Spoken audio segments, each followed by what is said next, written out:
An old man kept finding a ginger cat in his dead wife's chair. Then he made a shocking discovery. The morning light, filtered through the ancient oak that guarded his front yard, painted the porch in a dappled mosaic of gold and shadow. Walter, 82 years young but feeling every one of those years, shuffled onto the porch, his worn slippers whispering on the weathered wooden planks. He carried a tray, its contents a ritual as familiar as the lines on his own hands. A plate of scrambled eggs, 2 slices of crisp bacon, a piece of toast slathered with Martha's homemade strawberry jam, and a steaming mug of black coffee.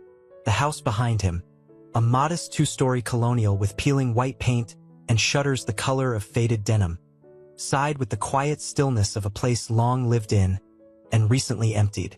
It was a house filled with echoes, not of sound, but of memory. Every creak of the floorboards, every ray of sunlight through the dusty windows, spoke of Martha. He settled into his usual chair, a sturdy wooden rocker with a faded cushion that still held the faint imprint of his body. Across from him, the empty wicker chair sat bathed in the morning sun. Martha's chair. He hadn't moved it, hadn't touched it, since the day she'd gone.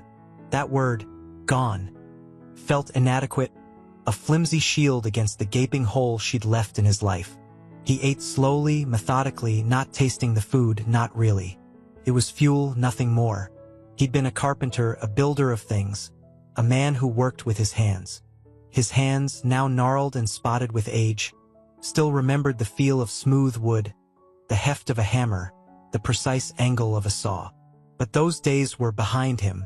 Retirement had been Martha's idea, a time for them to travel, to garden, to simply be together. They'd had 5 good years, 5 precious years, before the illness had stolen her away, piece by piece, leaving him adrift in this sea of silence. He looked at the jam on his toast. Martha's strawberries. She'd grown them in the small patch behind the house, her pride and joy. He remembered her bent over the plants, her straw hat shielding her face from the sun, her voice humming a tuneless melody as she picked the ripe berries. He could almost smell the sweet, tangy aroma of the jam as she stirred it on the stove, her face flushed with the heat, a smudge of flour on her cheek. He closed his eyes, and the memory sharpened. He could hear her laughter, light and bubbly like the champagne they'd shared on their anniversary. He could see the crinkle around her eyes when she smiled, the way her hand fit perfectly in his. These weren't just memories. They were fragments of his soul, the pieces of himself that had been inextricably linked with hers. 57 years, he murmured, his voice raspy with disuse. 57 years of laughter and tears, of triumphs and setbacks, of quiet evenings on the porch and boisterous family gatherings. They'd raised 2 children, Sarah and Michael, seen them married, welcomed 4 grandchildren into the world. A full life, a good life, but now empty. He finished his breakfast, the silence punctuated only by the chirping of birds and the distant drone of a lawnmower. He stacked the dishes on the tray, his movements slow and deliberate. He rose, his joints protesting with a chorus of pops and creaks, and was about to head back inside when he saw it. A flash of orange fur, a blur of movement near the table. He blinked, thinking it was a trick of the light, a phantom conjured by his grief. But then he saw it again, a slender ginger cat, perched precariously on the edge of the table, its eyes fixed on the remaining scraps of his breakfast. "Shoo!" Walter said, waving his hand half-heartedly. "Get out of here." The cat didn't flinch. It simply stared at him, its green eyes unwavering, before delicately picking up a piece of bacon with its teeth and disappearing back into the bushes. Walter sighed. He was too tired to be angry, too consumed by his own sorrow to care about a stray cat. He just wanted to go back inside, to the quiet emptiness that was both his prison and his sanctuary. The cat was a nuisance. He'd deal with it later. Later never really came. Or rather, it came in the form of the ginger cat, reappearing with the regularity of the sunrise itself. The next morning, Walter found it already on the porch, curled up on Martha's chair, as if it belonged there. He was annoyed, a prickle of irritation breaking through the fog of his grief. "You again," he muttered, setting his breakfast tray down with a clatter. The cat opened one eye, assessed him with a cool, indifferent gaze, then closed it again, seemingly unimpressed. It was a skinny thing, ribs showing faintly beneath its fur, which was a patchwork of orange and white, more orange than white, like a faded sunset. One ear was slightly torn at the tip, giving it a rakish, devil-may-care appearance. Walter tried to ignore it, focusing on his breakfast, on the ritual that was supposed to bring him some semblance of peace. But the cat's presence was a disruption, a discordant note in the symphony of his sorrow.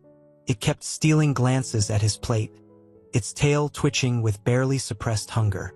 Finally, with a sigh of exasperation, Walter tore off a piece of bacon and tossed it towards the cat. The cat snatched it out of the air with surprising speed and devoured it in seconds. Then, it looked at Walter, a silent plea in its emerald eyes. "Don't get any ideas," Walter grumbled. "That's all you're getting." But the cat, of course, had other ideas. It became a fixture on the porch, appearing every morning, sometimes even waiting for him by the door. Walter tried shooing it away, clapping his hands, even spraying it with a gentle mist from the garden hose. He wouldn't actually hurt it, he wasn't that far gone. But the cat was persistent, resilient, almost determined. And it always sat in Martha's chair. That's what started to chip away at Walter's resolve, at his carefully constructed wall of grief. The sight of the cat, curled up in the sun-drenched wicker chair, triggered a cascade of memories. Martha had always loved cats. They'd never had one of their own. Not after their children were born. Sarah had been allergic. But Martha had always stopped to pet strays, to coo at kittens in pet store windows, to donate to the local animal shelter. He remembered one particular memory, vivid and sharp as a newly honed blade. They were younger then, newly married, living in a small apartment in the city. A scrawny, black kitten had wandered onto their fire escape, meowing pitifully. Martha had insisted on bringing it in, feeding it milk from a saucer, wrapping it in a warm towel. They'd named it Midnight. They'd only had it for a few weeks. The landlord hadn't allowed pets, but Martha had cried for days when they'd had to give it to a friend. "She had a soft heart," Walter whispered, his voice catching in his throat. He looked at the ginger cat, its fur glowing in the sunlight. It was nothing like Midnight, and yet, there was something in its eyes, a certain vulnerability, that reminded him of Martha's gentle spirit. He started to think about his life before the emptiness, before Martha's illness, before the silence had descended. He remembered their trips to the coast, the smell of salt air and the sound of crashing waves. He remembered the family picnics in the park, the laughter of his children, the warmth of the sun on his skin. He remembered the quiet evenings spent reading on the porch, Martha by his side, her hand resting on his arm. He pulled out an old photo album, its pages yellowed and brittle with age. There they were, younger versions of themselves, frozen in time. Martha, her hair a riot of dark curls, her smile radiant. Walter, his arm around her waist, his eyes filled with a love that even time couldn't diminish. He traced the outline of her face with his fingertip, a ghost of a touch.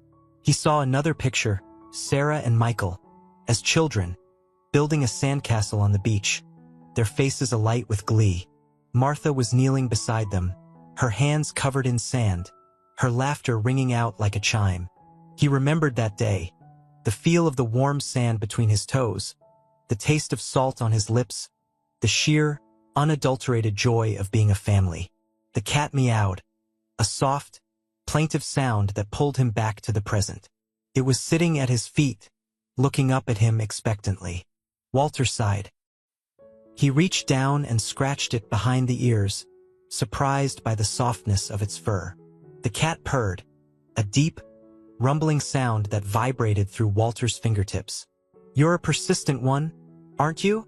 he said, a hint of grudging admiration in his voice. He noticed, for the first time, that the cat had a slight limp in its front left leg. It was barely noticeable, but it was there. Another small detail, another piece of the puzzle. The cat, still purring, rubbed its head against his hand, then jumped back onto Martha's chair, curling up into a ball of orange fur. Walter watched it, a strange mixture of annoyance and something else, something he couldn't quite name. It was a feeling he hadn't felt in a long time, a flicker of warmth in the cold, desolate landscape of his grief. The anniversary arrived like a punch to the gut. 60 years. 60 years since he'd stood at the altar, a nervous young man in a borrowed suit, and watched Martha walk down the aisle, a vision in white lace. He'd thought his heart would burst with happiness that day. Now it felt like a hollow, echoing chamber. He woke up with a heavy feeling in his chest, a sense of dread that clung to him like a shroud. He went through the motions of his morning routine, but his mind was elsewhere, lost in a labyrinth of memories. He saw Martha's face, heard her voice, felt the phantom touch of her hand in his.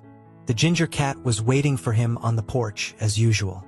It sat in Martha's chair, its tail curled neatly around its paws, its eyes fixed on him with an unnerving intensity. Today, Walter felt no flicker of warmth, no softening of his resolve. The cat was just another reminder of what he had lost, another intrusion into his carefully curated world of grief. He set his tray down with a force that made the dishes rattle. He didn't offer the cat any food. He didn't speak to it. He just sat there, staring out at the garden, his eyes seeing nothing but the ghosts of the past. The cat, sensing his mood, remained uncharacteristically still. It didn't meow, didn't rub against his legs, didn't even twitch its tail. It simply watched him, its green eyes filled with a strange, almost knowing expression. Walter ate his breakfast in silence, the food turning to ash in his mouth. He was halfway through his toast when the cat made its move. With a sudden leap, it landed on the table, its eyes fixed on the remaining piece of bacon. "No!" Walter shouted, his voice louder and harsher than he intended. He lunged forward, knocking over his coffee mug in the process. Hot coffee splashed across the table, staining the weathered wood. The cat, startled by his outburst, darted away, the bacon clutched in its jaws.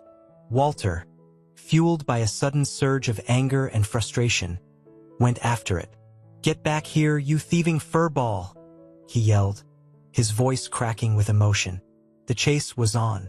It wasn't a graceful chase.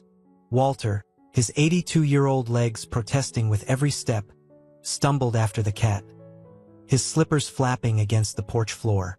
The cat, agile and quick, easily evaded him, weaving between the rocking chairs, darting under the table, its orange fur a blur against the backdrop of the faded green shutters. Walter was breathing heavily, his heart pounding in his chest. He hadn't moved this fast in years. He felt a sharp pain in his side, a reminder of his age and his frailty. But he couldn't stop. He wouldn't stop. He had to catch that cat, had to assert some control, some semblance of order, in this chaotic, grief-stricken world. The cat dashed off the porch and into the garden, disappearing behind a row of overgrown rose bushes, Martha's rose bushes, the ones she'd tended with such loving care. Walter followed, pushing his way through the thorny branches, his skin scratched and bleeding. He finally cornered the cat near the old stone birdbath, a relic from their early years together. The cat was crouched low to the ground, its back arched, its fur bristling. It hissed at him, a low, guttural sound that sent a shiver down his spine. The bacon was lying on the ground, forgotten. Walter stood there, panting, his chest heaving. He looked at the cat, really looked at it, for the first time. He saw the fear in its eyes, the desperation, the vulnerability. And then he saw something else. On the cat's left flank, almost hidden beneath the fur, was a small, pale scar, a crescent-shaped scar. Walter's breath caught in his throat. He knew that scar. He'd seen it before, not on this cat, but in a memory, a story Martha had told him countless times. It was a story from her childhood. She'd grown up on a farm, surrounded by animals. Her father had been the town veterinarian, a kind, gentle man who had taught her to love and respect all creatures. One day, a stray ginger cat had wandered onto their property, skinny and injured. It had a deep gash on its flank, a wound that looked infected. Martha had begged her father to help it. He'd cleaned the wound, stitched it up, and nursed the cat back to health. Martha had named it Rusty. She'd fallen in love with the cat, but it had disappeared one day, wandering off into the woods, never to be seen again. Martha had been heartbroken. "A crescent-shaped scar," Martha had said, her voice filled with a wistful sadness. "Just like a little moon." Walter stared at the cat, his mind reeling. Could it be? Could this scrawny, thieving, porch-dwelling cat be somehow connected to Martha's childhood pet? It seemed impossible, a figment of his grief-addled imagination. He reached out a trembling hand, his fingers brushing against the cat's fur. The cat flinched, but it didn't run. Walter gently parted the fur, exposing the scar. It was there, unmistakable, a pale crescent moon etched onto the cat's skin. A wave of emotion washed over Walter, a mixture of disbelief, confusion, and a profound, aching sadness. He sank to his knees, his legs no longer able to support him. He felt tears welling up in his eyes, tears he hadn't allowed himself to shed in months. "Martha?" he whispered, his voice choked with emotion. He wasn't speaking to the cat, not really. He was speaking to the memory of his wife, to the love that still burned bright within him, even in the face of death. The cat, as if understanding, nudged its head against his hand, a soft purr rumbling in its chest. The chase was over. The discovery had been made, and Walter's world, already shattered by grief, had shifted on its axis once again. The realization, fragile as a newborn bird, began to take root in Walter's mind. He didn't jump to conclusions, he was too grounded, too practical for that. But the seed of possibility, the could it be, had been planted. He needed to know, to understand. He started by treating the cat, now tentatively referred to as Rusty in his thoughts, with a newfound gentleness. He left out a bowl of tuna, a significant upgrade from the breakfast scraps. He spoke softly, his voice devoid of the previous irritation. He even carefully cleaned the small scratches he'd sustained during the chase, a silent apology to the creature he'd so roughly pursued. Rusty, in turn, responded cautiously. The hissing stopped. The arched back relaxed. The cat still maintained a safe distance, but it no longer bolted at Walter's approach. It ate the tuna, every last morsel, and then, to Walter's surprise, it curled up on Martha's chair, not as a defiant act, but seemingly as a gesture of comfort. Walter began his investigation. His first stop was his neighbor, Mrs. Davison, a woman whose age rivaled his own and whose knowledge of the neighborhood's history was encyclopedic. She lived 2 houses down, her porch adorned with a riot of colorful flowers, a stark contrast to Walter's somewhat neglected garden. "Mrs. Davison," he began, feeling a bit awkward. "Do you remember anything about a family with a ginger cat, living a few streets over, maybe, I don't know, a few years back?" Mrs. Davison, perched on her wicker rocking chair, her knitting needles clicking rhythmically, peered at him over her spectacles. "A ginger cat, you say? Let me see. Ah, yes, the Millers. They lived on Elm Street, the yellow house with the big oak tree. Lovely family. They had a ginger cat, a real scamp, always getting into mischief." Walter's heart skipped a beat. "Do you remember what happened to them? The Millers, I mean." Mrs. Davison's face clouded over. "Oh, it was sad, really. Mr. Miller lost his job, something to do with the factory closing down. They had to move rather suddenly, I believe. Went to live with relatives somewhere in Ohio, if I recall correctly. Couldn't take the cat with them, I heard. Such a shame. Ohio." That detail resonated. Martha's family, the one she told the story of the original Rusty about, were from Ohio. Another piece of the puzzle, however circumstantial, fell into place. His next stop was the local animal shelter. He showed a picture he'd managed to snap of Rusty. A blurry image, but it showed the distinctive orange fur and the chipped ear. To a young volunteer, a girl with bright pink hair and a nose ring. "Have you seen this cat before?" Walter asked, his voice hopeful. "He's been hanging around my house.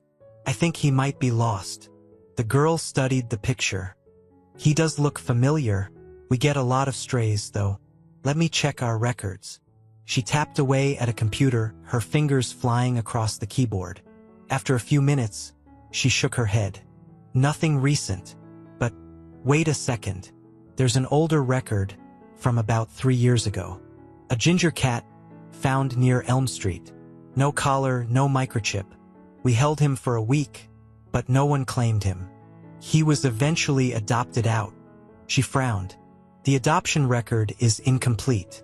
Looks like there was a system error. We don't have the adopter's information." Another dead end, but also another confirmation.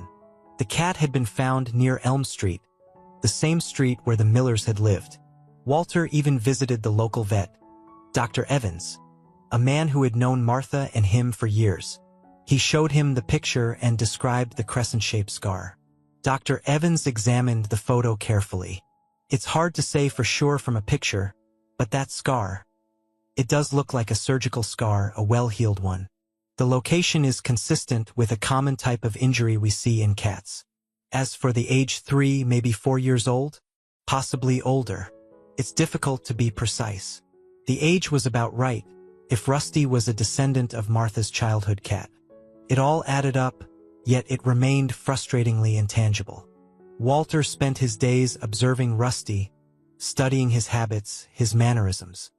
He noticed the way the cat would always pause at the edge of the porch, as if waiting for permission to enter. He noticed the way it would rub against the legs of Martha's chair, a gesture that seemed almost affectionate. He noticed the way it would stare out at the garden, its eyes following the flight of the butterflies, just as Martha used to do. He started talking to Rusty, not just the occasional good kitty, but actual conversations. He told him about Martha, about their life together, about the memories that haunted and comforted him. He told him about the original Rusty, about the farm in Ohio, about Martha's father, the vet. "You remind me of her, you know?" he said one evening, as he sat on the porch, Rusty curled up at his feet. "Not just the scar, but something else. Your spirit. Your resilience." Rusty purred, a low rumble that vibrated through Walter's hand as he stroked its fur. The cat leaned into his touch, its eyes closing in contentment. Walter realized he was no longer trying to prove a connection, to find irrefutable evidence. He was simply accepting the cat's presence in his life, accepting the comfort it brought, accepting the possibility, however improbable, that this creature was somehow linked to the woman he had loved and lost. He realized, with a pang of guilt, that he'd been so focused on his own grief, on his own loss, that he'd failed to see the cat's suffering. This wasn't just a stray, a thieving nuisance. This was a creature that had lost its home, its family, its security. It was a creature that was, in its own way, as lost and lonely as he was. The realization brought a shift in his perspective. He wasn't just mourning Martha anymore. He was also caring for Rusty. He was finding a new purpose, a new connection, in the midst of his grief. The emptiness was still there, vast and profound, but it was no longer the only thing he felt. There was also a flicker of warmth, a spark of hope, a whisper of love. The shift was gradual, like the slow, steady turning of the seasons. Walter's porch, once a solitary sanctuary of grief, became a shared space, a place of quiet companionship. The breakfast routine continued, but now it was a duet, not a solo. Walter set out a small, ceramic bowl, one of Martha's, a pretty blue and white pattern filled with cat food, alongside his own plate. Rusty ate daintily, a stark contrast to his earlier, desperate scavenging. Walter built a small shelter for Rusty on the porch, a cozy wooden box lined with an old, soft blanket, one of Martha's, of course. He used scraps of lumber left over from his carpentry days, his hands remembering the familiar motions, the satisfying feel of the saw and hammer. It wasn't a masterpiece, but it was sturdy and weatherproof, a testament to his care and his slowly rekindling skills. He started talking to Rusty regularly, not just about Martha, but about his day, his thoughts, his feelings. He found it surprisingly easy to confide in the cat, to share the things he couldn't say to anyone else. Rusty, in turn, listened patiently, his green eyes unwavering, his purr a constant, comforting presence. "I miss her so much, Rusty," he confided one evening, as the sun set, painting the sky in hues of orange and purple. "It's like a part of me is missing, a piece of my soul. But you help. You remind me that there's still beauty in the world, still kindness, still love." Rusty, as if understanding, rubbed his head against Walter's hand, his fur soft and warm. He then jumped onto Martha's chair and curled up, his body fitting perfectly into the worn cushion. The process of building trust was slow, delicate, like coaxing a wild bird to eat from your hand. There were setbacks. A sudden noise, a stray dog barking, would send Rusty darting under the porch, his fear rekindled. But Walter was patient. He never forced the interaction, never pushed too hard. He simply offered his presence, his quiet companionship, his unwavering care. One particularly rainy afternoon, Walter was feeling low. He'd had a vivid dream about Martha, a dream so real that he'd woken up with tears streaming down his face. He sat on the porch, wrapped in a blanket, the rain drumming a melancholic rhythm on the roof. He felt the familiar ache of grief, the crushing weight of loneliness. He wasn't even aware of Rusty's presence until he felt a soft pressure against his leg. He looked down and saw the cat, sitting beside him, its fur slightly damp from the rain. Rusty looked up at him, its green eyes filled with a depth of empathy that Walter found both startling and comforting. Then, something extraordinary happened. Rusty, without any prompting, jumped onto Walter's lap. It was the first time the cat had done this, the first time it had voluntarily sought out such close physical contact. Walter froze, afraid to move, afraid to break the spell. Rusty circled once, twice, then settled down, curling up into a warm, purring ball on Walter's lap. The weight of the cat, the steady rhythm of its purr, was incredibly soothing. Walter felt his tears subside, his breathing slow, his heart rate calm. He gently stroked the cat's fur, his hand trembling slightly. "Thank you, Rusty," he whispered, his voice choked with emotion. "Thank you." It was a turning point, a moment of profound connection. From that day on, Rusty became a constant companion, a source of solace and comfort. He would follow Walter around the house, sit at his feet while he read, curl up on his lap while he watched TV. He would greet him at the door, meowing softly, his tail held high. Walter found himself smiling again, genuinely smiling, not the forced, polite smiles he'd been offering to neighbors and well-wishers. He found himself looking forward to the mornings, to sharing his breakfast with Rusty, to starting the day with a sense of companionship, rather than dread. He even started to take better care of himself. He ate healthier meals, he went for short walks in the neighborhood, he started tending to the garden again, weeding Martha's rose bushes, planting new flowers. He was still grieving, still missing Martha terribly, but he was no longer consumed by it. He was starting to live again, to find joy in the small things, to appreciate the beauty that still surrounded him. The emptiness was still there, a constant undercurrent to his life, but it was no longer a gaping void. It was more like a quiet room, a room filled with memories, a room where he could go to remember Martha, to feel her presence, to find solace in the love they had shared. And now, that room had another occupant, a small ginger cat who had somehow, miraculously, found its way into his life and into his heart. The seasons changed, painting the landscape in new colors. The vibrant greens of summer gave way to the fiery reds and golds of autumn. The air grew crisp, carrying the scent of wood smoke and fallen leaves. Walter and Rusty settled into a new routine, a comfortable rhythm that revolved around the porch, the shared meals, and the quiet companionship. The breakfast ritual continued, now a cherished tradition for both of them. Walter would set out Rusty's bowl, filled with a mix of dry and wet food, and then sit in his rocking chair, sipping his coffee and watching the sunrise. Rusty would eat his breakfast, then jump onto Martha's chair, grooming himself meticulously before settling down for a nap in the sun. Walter found himself talking to Rusty more and more, sharing his thoughts, his memories, his worries. He told him about his children, Sarah and Michael, who lived far away but called regularly. He told him about his grandchildren, whom he rarely saw but whose pictures he kept on the mantelpiece. He told him about his life with Martha, the good times and the bad, the joys and the sorrows. One crisp autumn morning, Walter felt a sharp pain in his chest while he was tending to the garden. He stumbled, dropping the trowel, and clutched at his chest, gasping for breath. It felt like an elephant was sitting on him, squeezing the air out of his lungs. Rusty, who had been watching him from the porch, immediately sensed something was wrong.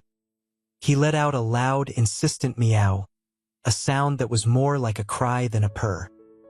He ran to Walter's side, rubbing against his legs, his tail twitching nervously.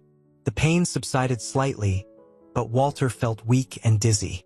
He managed to make his way back to the porch, collapsing into his rocking chair. Rusty jumped onto his lap, his purr a frantic, vibrating hum. Walter's neighbor, Mrs. Davison, happened to be walking by. She saw him slumped in his chair, his face pale and drawn, and Rusty's agitated behavior. She rushed over, her face etched with concern. "Walter, what's wrong?" she asked, her voice trembling. "Chest pain," Walter gasped. I don't feel well." Mrs. Davison immediately called 911. The paramedics arrived quickly, their sirens shattering the quiet morning calm. They examined Walter, their faces serious. "We need to get you to the hospital, Mr. Peterson," one of them said. "It sounds like you may have had a mild heart attack." Walter, feeling weak and disoriented, could only nod. He looked at Rusty, who was watching him with wide, frightened eyes. "Rusty," he whispered, reaching out a trembling hand. "Take care of him, Mrs. Davison." Mrs. Davison, her eyes filled with tears, nodded. "Don't you worry about Rusty, Walter. I'll take good care of him. You just focus on getting better." Walter was taken to the hospital, where he spent several days undergoing tests and treatment. It turned out to be a relatively minor heart attack, but it was a wake-up call. He was getting older, more frail. He needed to take better care of himself, not just for his own sake, but for Rusty's too. He realized, with a pang of anxiety, that he hadn't made any provisions for Rusty's future. What would happen to the cat if something happened to him? He couldn't bear the thought of Rusty ending up back at the shelter, or worse, lost and alone again. During his hospital stay, his children, Sarah and Michael, came to visit. They were concerned about him, of course, but also relieved that he was going to be okay. They urged him to consider moving closer to them, to a retirement community where he would have access to care and support. Walter resisted the idea.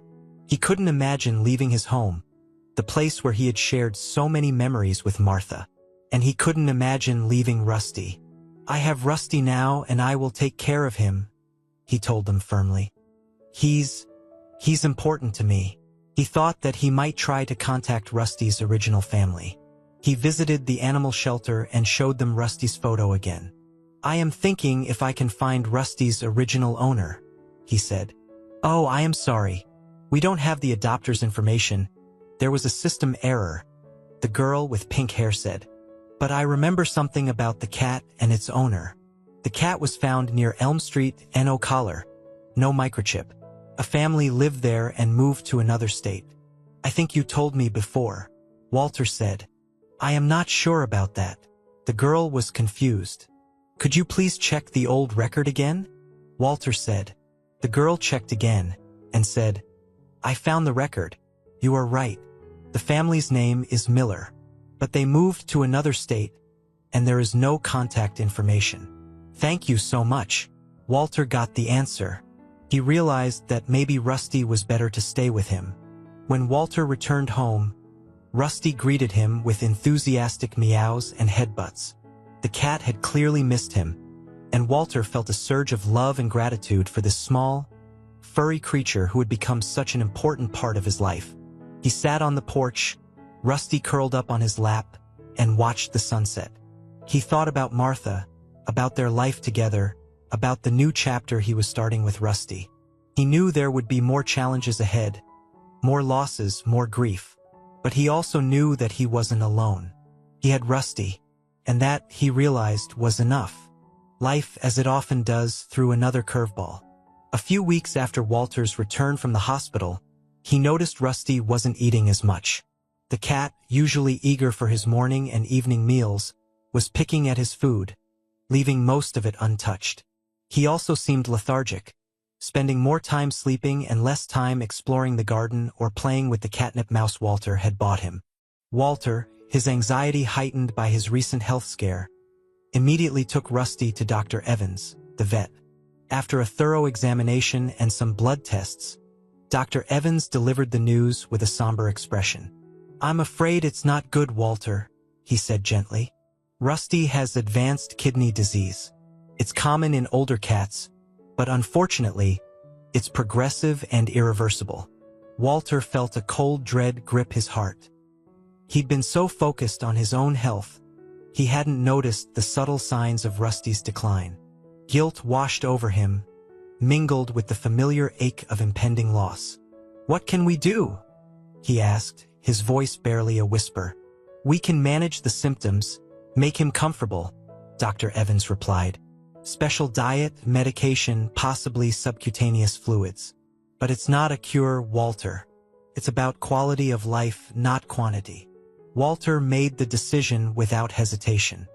He would do whatever it took to keep Rusty comfortable, to give him the best possible care in his final days. He purchased the special food, learned how to administer the medication, and even mastered the technique of giving subcutaneous fluids. His hands, surprisingly steady despite his age and his grief. The porch became a hospice, a place of quiet tenderness and heartbreaking farewells. Walter spent every moment he could with Rusty, talking to him, stroking his fur, holding him close. He told him stories about Martha, about their life together, about the love that had filled their home. Rusty, despite his illness, seemed to respond to Walter's care. He still purred, although it was weaker now, a faint rumble against Walter's hand. He still sought out Walter's lap, finding comfort in his warmth and his presence. He still sat in Martha's chair, his eyes following Walter as he moved around the porch. Walter's children, Sarah and Michael, visited again. They were saddened by Rusty's condition, but they also saw the profound bond between their father and the cat. They understood, finally, why Walter had been so reluctant to leave his home, why Rusty had become so important to him. "He's family, Dad," Sarah said, her eyes filled with tears. "We understand." Walter, touched by their understanding, felt a sense of peace. He wasn't alone in this either. One morning, Walter woke up and found Rusty lying on Martha's chair, his body still and cold. He hadn't moved from his sleeping position.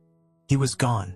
Walter felt a wave of grief so intense, so profound, that it almost knocked him to his knees. It was different from the grief he'd felt when Martha died, but no less powerful. It was the grief of losing a companion, a friend, a creature who had brought him solace and comfort in his darkest hours. He wrapped Rusty in Martha's old, soft blanket, the one he'd used to line the cat's shelter. He carried him out to the garden, to the spot beneath the old oak tree, where Martha's rose bushes still bloomed.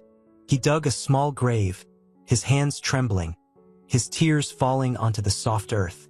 He buried Rusty there, next to the rose bushes, a place where the sun shone brightly and the birds sang sweetly. He placed a small stone marker on the grave, a simple inscription, "Rusty, beloved companion." He continued his breakfast routine on the porch. The empty wicker chair, Martha's chair, was now truly empty. But it wasn't the same emptiness he'd felt before. It was an emptiness filled with memories, with love, with gratitude. He looked at the garden, at the spot where Rusty was buried, and he felt a sense of peace. He knew that Rusty was no longer in pain, that he was at rest, and he knew that he had given the cat the best possible life, the best possible ending. He scattered Rusty's ashes near Martha's favorite flower bush. The ending is bittersweet and emotional. He might consider getting another cat after a period. He would never replace Rusty, just like never replace Martha, but to continue the cycle of companionship and care. He looked at a picture of Martha, and next to it a picture he took of Rusty, a small smile on his face. He missed them so much, but the warm feeling was also surrounding his heart. The emptiness was still there, but it's filled with a little more warmth, more love, and more colorful memories. He whispered, "I will always remember you too."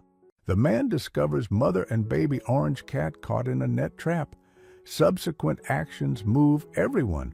What could force a man to abandon an injured mother cat alone in the dark woods while rescuing her fading kitten? The shocking truth involves a desperate promise whispered in the twilight and a perilous nighttime mission where hope hinges on animal trust. Subscribe, like, and listen to discover how this rescue moved an entire community. The tiny weight inside Jack's jacket felt terrifyingly still. Each frantic step he took, stumbling over roots and rocks in the rapidly fading twilight, sent a jolt of fear through him. Please be breathing. Please just keep breathing. He risked a glance down at the small orange kitten nestled against his chest, wrapped in his flannel shirt. Its eyes were closed, its body limp, its breaths agonizingly shallow. Miles back, deeper in the darkening woods, its mother lay injured, wrapped in his spare sweater, trusting a promise whispered by a stranger. "I will come back for you, I promise." Had she understood, or had he just abandoned her to terror and pain, sacrificing her for the fading chance of saving her baby? The question clawed at him with every lungful of cold mountain air he gasped. He pushed harder, legs burning, navigating the treacherous, uneven path back towards the ranger station purely by instinct now. The kitten needed warmth, sugar, miracles, things Jack couldn't provide out there alone as night closed in. Leaving hope, the mother cat, whose leg was mangled in that cruel net trap, felt like a betrayal, a violation of the silent pact formed when he'd carefully cut them free. But seeing the life drain from the kitten's eyes, feeling its body grow colder against his own skin, there had been no other choice. One life, maybe, versus losing both. He'd never run so hard, not even in his younger days as a park ranger, before the accident that took his wife, Sarah, and sent him retreating to this solitary cabin bordering the Pisgah National Forest. He ran from the memory of Hope's wide, trusting green eyes watching him leave, from the fear of what predators the night might hold for her, from the crushing weight of responsibility for these two small lives caught in human carelessness. The trees began to thin. He saw the faint glow of the ranger station lights through the woods ahead. Relief warred with exhaustion. He burst out of the tree line, staggering across the clearing, shouting before he even reached the door. Ben, help me. I've got a kitten here, barely breathing." The door flew open, revealing his startled colleague, and Jack stumbled inside, carefully clutching the tiny, fragile life against his heart. The promise made in the darkening woods echoing like a prayer in his mind. "I will come back." Jack Callahan lived a life deliberately pared down to essentials. His small, sturdy cabin sat on a few acres bordering the vast expanse of the Pisgah National Forest in North Carolina, a place where the ancient mountains held more appeal than human company most days. Since Sarah's death in a hiking accident 5 years ago, an accident he was present for but couldn't prevent, solitude had become both his refuge and his penance. He'd retired early from his park ranger position, the familiar trails suddenly feeling haunted. Now, in his mid-50s, his days followed a quiet rhythm, maintaining his property, chopping wood, hiking the less-traveled paths deep within the forest's embrace, finding a measure of peace in the wild silence that mirrored his own. He knew these woods intimately, the hidden hollows, the game trails, the places where sunlight struggled to reach the forest floor. It was on one of his longer afternoon treks, exploring a remote ridgeline far from any official trail, that he first heard it, a thin, desperate mewling, punctuated by a lower, guttural hiss that spoke of pain and fear. His ranger instincts kicked in immediately. Moving cautiously toward the sound, pushing through dense rhododendron thickets, he found the source. The sight made his stomach clench. Snared in a crude, illegal net trap, likely set for rabbits or raccoons and long forgotten, was a mother cat, her bright orange fur dirty and matted. The netting was horribly entangled around her body and one hind leg, which was twisted at an unnatural angle, dark blood staining the fur around a deep cut. Beside her, also partially caught in the mesh but less severely, was a tiny orange kitten, barely bigger than Jack's hand, crying weakly.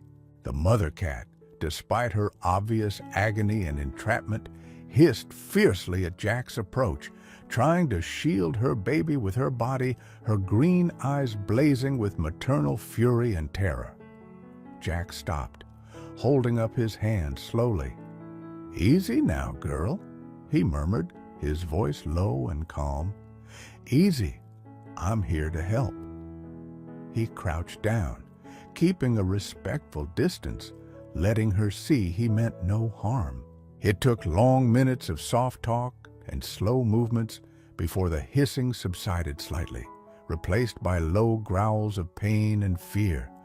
He could see the exhaustion in her eyes, the slight tremor running through her trapped body.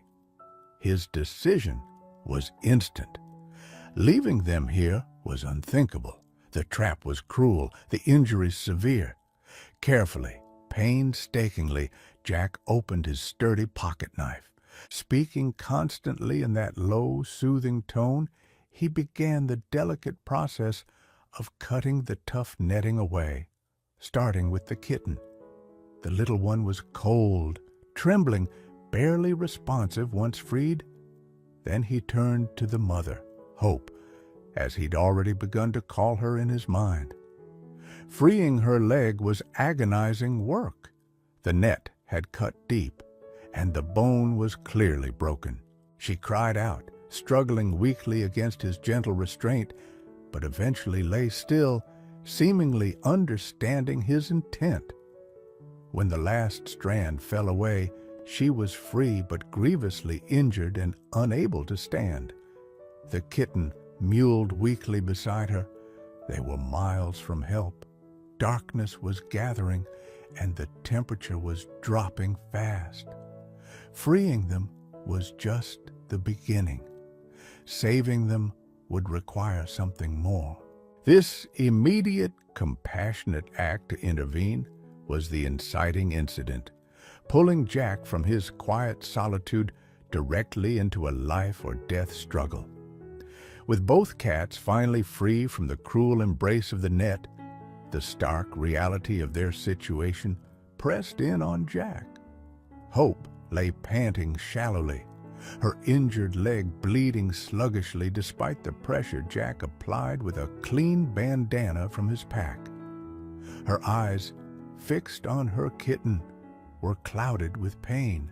The kitten, Lucky, felt terrifyingly cold in Jack's hands, his tiny body limp, his breathing shallow and erratic. Hypothermia was setting in fast, alongside dehydration and shock. They needed warmth, fluids, and expert veterinary care immediately, none of which Jack could provide here, deep in the woods. His ranger training assessed the complications rapidly.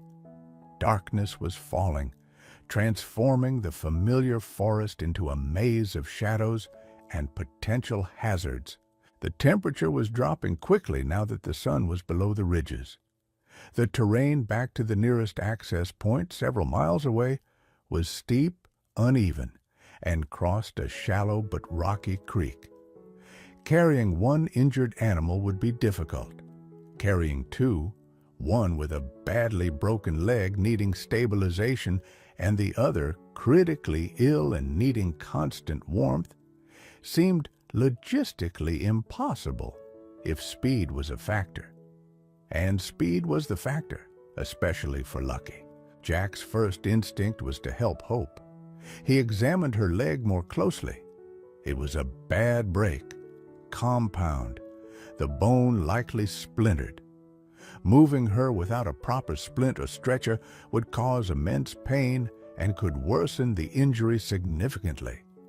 He tried using straight sticks and more bandana strips to fashion a crude splint, but Hope cried out pitifully and struggled weakly, making it clear this wasn't viable. He couldn't carry her like this for miles without causing further trauma. He turned his attention back to Lucky, tucking the kitten deeper inside his zipped-up jacket, trying to transfer his own body heat.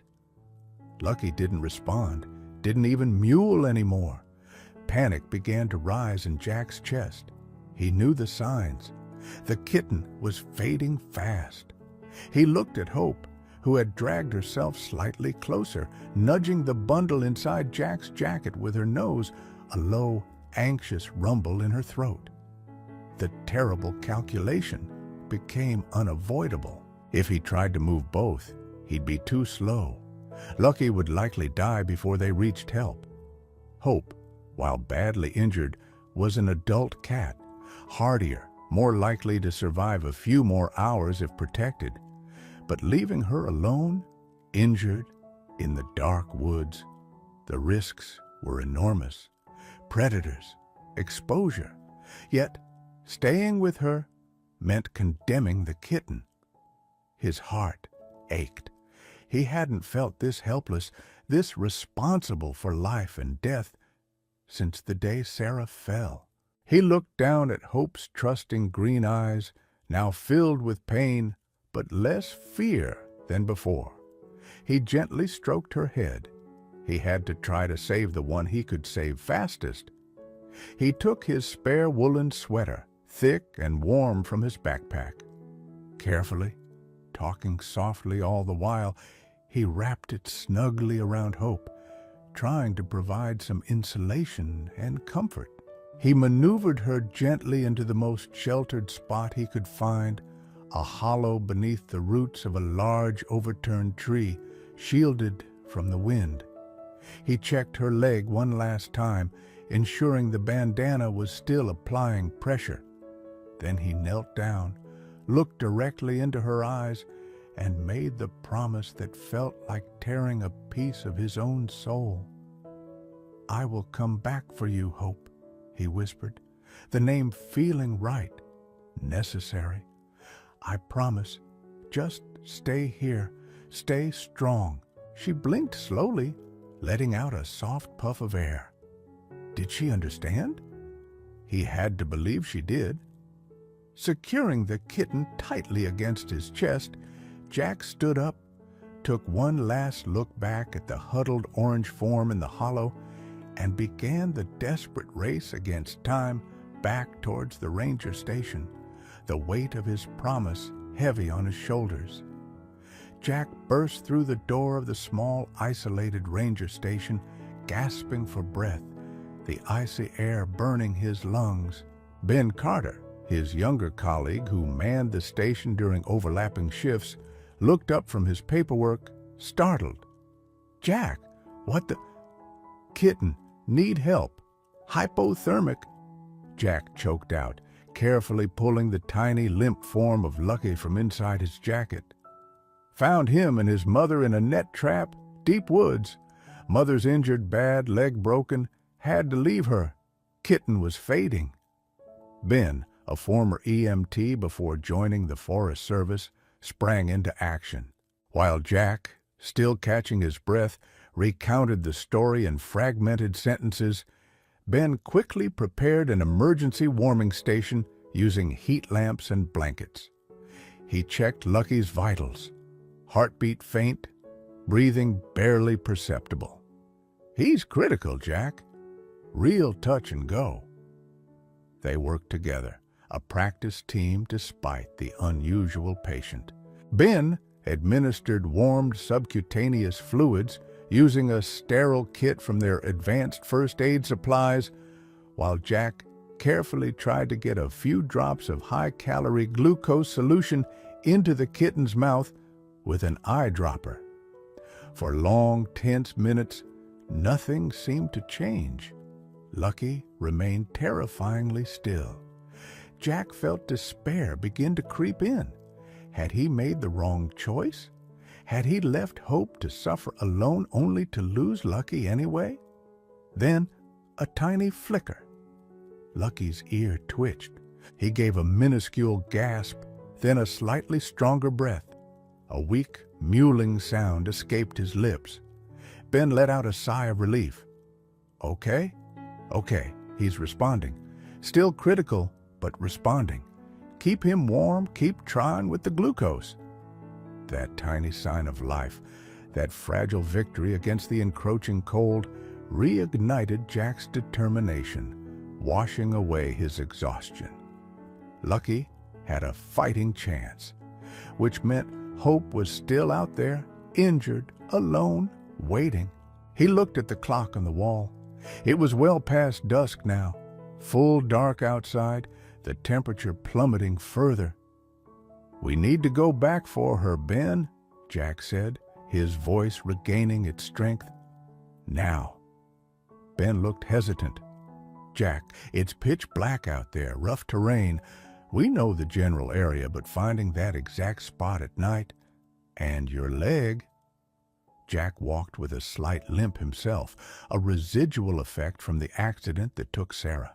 "Maybe we should wait for the first light, get a proper team, a carrier." "No," Jack stated firmly, his gaze resolute. "I promised her. She's injured, exposed. Waiting could be a death sentence. We go now, you and me." Seeing the unshakable conviction in his friend's eyes, the fierce sense of responsibility etched on his face, Ben knew arguing was pointless. Jack wouldn't wait.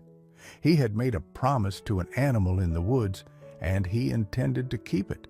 This was the turning point. Jack wasn't just reacting to a crisis anymore. He was proactively taking charge, driven by a deep sense of duty that transcended logic or personal comfort. He was going back into the night, back into the cold, to fulfill his word. "All right, Jack," Ben said, already reaching for the heavy-duty flashlights and the larger medical pack. "Let's go get her." They quickly stabilized Lucky in a warm box near the station's heater, bundled themselves against the cold, gathered their gear, and stepped back out into the dark, unforgiving woods, following the memory of Jack's desperate return path. The forest at night was a different entity. Familiar landmarks vanished into oppressive darkness. Distances became deceptive, and every rustle in the undergrowth sounded amplified, potentially menacing. Ben took the lead, his powerful flashlight beam cutting a swathe through the blackness, while Jack followed closely, scanning the ground for the faint tracks left by his earlier passage. Broken twigs, disturbed leaves, scuff marks in the damp earth. Progress was slow, painstaking. The cold bit deep, numbing fingers and faces. They moved carefully over slippery rocks and tangled roots, the terrain even more treacherous in the dark. Jack's old limp began to ache, a dull throb accompanying the anxious pounding of his heart. Doubt gnawed at him. Had he remembered the landmarks correctly? Could he find the exact hollow beneath the overturned tree again? What if hope hadn't stayed put? What if, driven by pain or fear, she had dragged herself away deeper into the woods, becoming impossible to find? What if a predator, drawn by the scent of blood, had already found her? The gruesome possibilities played relentlessly in his mind. He thought about the look in her eyes when he'd left. Had it been trust or just resignation? Had his whispered promise been a comfort or a cruel joke? He pushed the thoughts away, focusing on Ben's steady presence ahead, on the mission. They had to find her. After nearly 2 hours of difficult hiking, navigating by compass memory, and Ben's GPS tracker marking Jack's approximate earlier route, they reached the ridgeline Jack recognized. "Should be down this slope," Jack said, his voice hoarse, "near the creek bed by a big fallen oak." They began the careful descent, flashlights sweeping the dense undergrowth. The air felt heavy, expectant. Jack called out softly, "Hope? Easy, girl, we're back." Only the wind answered. His anxiety spiked. He scanned the shadows frantically. Where was the overturned tree? Had he misjudged the location in his earlier panic? Ben stopped, holding up a hand. "Listen." Jack strained his ears. Over the wind, he heard it. A faint, almost inaudible sound. A soft meow. It came again, slightly stronger, from somewhere just ahead and to their left. Hope surged through Jack, overriding his fatigue and fear. "This way!" He pushed through a final screen of branches, and there it was, the large moss-covered root ball of the fallen oak. And huddled in the hollow beneath it, still wrapped in his sweater, was a small orange shape. He rushed forward, dropping to his knees beside her. Ben shone the light directly on her. Hope blinked against the sudden brightness, but she didn't hiss or try to retreat. She looked up at Jack and let out another soft, weak meow. She was alive. She had waited. The relief was so intense, Jack felt suddenly lightheaded, leaning against the tree roots for support, tears blurring his vision in the flashlight beam. He had kept his promise. Now, they just had to get her home. Kneeling beside Hope in the cold darkness, Jack felt the full weight of the moment settle over him. She had trusted him. Against all instinct, injured and alone, she had stayed put, waiting for the stranger who had promised to return. Ben quickly opened the medical pack, his movements efficient and calm as he assessed Hope's condition. Her breathing was shallow, she was shivering badly, and the makeshift bandage on her leg was soaked through, but her eyes were clear, tracking their movements. "Okay, leg's definitely broken, compound fracture like you thought," Ben confirmed quietly, carefully cleaning the wound as much as possible and applying fresh, sterile dressings and a temporary inflatable splint from the kit to immobilize it. "She's lost some blood, definitely hypothermic, but she's tough." While Ben worked, Jack spoke softly to Hope, stroking her head gently, careful to avoid her injuries. "You're okay now, girl. We're here. We'll get you warm. You waited. Good girl." She responded with a low, rumbling purr, a sound barely audible but profoundly moving in the stillness of the night forest. It was the sound of trust, finally, fully given. Getting her onto the portable canvas stretcher was done with extreme care. Hope remained passive, seemingly understanding they were helping her, though a soft groan escaped her when they lifted her. The journey back was even slower than the trek out, the two men carefully navigating the treacherous terrain with their precious cargo, taking turns carrying the stretcher, their flashlight beams dancing ahead. Jack walked beside Hope whenever possible, murmuring reassurances, his hand often resting lightly on the stretcher's edge.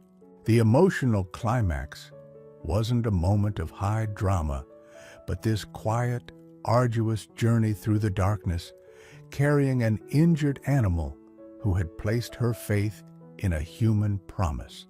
The weight of that trust heavier and more meaningful than the physical burden of the stretcher. When they finally emerged from the woods into the clearing by the ranger station hours later, exhausted but successful, it felt like completing a sacred duty. The local veterinarian, Dr. Evans, met them at the station, having been alerted by Ben.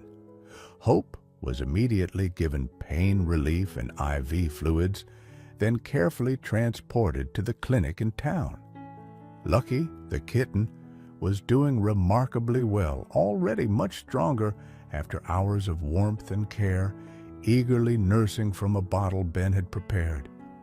Jack finally allowed himself to rest, slumping into a chair, the adrenaline fading, leaving behind a bone-deep weariness and a profound sense of relief.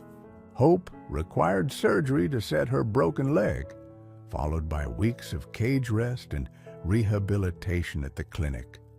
Lucky, meanwhile, thrived under the care of Ben and Jack at the ranger station, quickly growing into a playful, energetic kitten with boundless curiosity. Jack visited Hope at the clinic every single day. He'd sit by her cage, talking softly about his day, about Lucky's antics, about the changing weather in the mountains he knew she must miss. Sometimes he brought Lucky in a carrier for brief, supervised visits. Hope slowly began to recover. Her initial wariness, born of pain and trauma, gradually melted away, replaced by quiet acceptance, then clear recognition and undeniable affection whenever Jack appeared. She would purr as soon as she heard his voice, rub her head against the cage bars towards his hand, her green eyes losing their haunted look and filling instead with a soft, trusting light. The bond forged in crisis deepened with each quiet visit. The story of the rescue spread like wildfire through the small mountain community and among the network of Park Service employees and local hikers. Ben Carter, never one for exaggeration, recounted the tale with quiet awe. Jack's difficult choice, the desperate race with the kitten, the perilous night search, and especially Hope's incredible trusting wait in the darkness. People were deeply moved by Jack's compassion, his refusal to abandon either animal, and the quiet integrity with which he kept his promise to a creature in need. Donations poured into Dr. Evans' clinic to cover Hope and Lucky's mounting medical bills, far exceeding what was needed. Cards and letters of support arrived for Jack at the ranger station, thanking him for his kindness. The solitary man suddenly found himself an unlikely local hero, embraced by the warmth of a community he hadn't realized he was still a part of, connected in a way he hadn't been since Sarah's death. When Hope was finally well enough to leave the clinic, her leg healed, though she would always walk with a slight limp, a permanent reminder of her ordeal and rescue. There was no question about where she and Lucky would go. Jack, the man who had sought solace in solitude, officially adopted them both. Bringing them back to his quiet cabin didn't feel like adding pets. It felt like bringing family home, filling the empty spaces he hadn't even realized were aching. His routine found a new, richer rhythm. Morning coffee on the porch now included Lucky tumbling after grasshoppers in the yard and Hope basking patiently in a patch of sunlight by the door, her gaze often following Jack with quiet devotion. His quiet evenings, reading by the fire, were filled with the soft sounds of purring, the gentle kneading of paws on his lap, the occasional playful ambush of his turning page by a mischievous kitten. Hope, despite her ordeal and lingering limp, proved to be an incredibly affectionate and calming presence.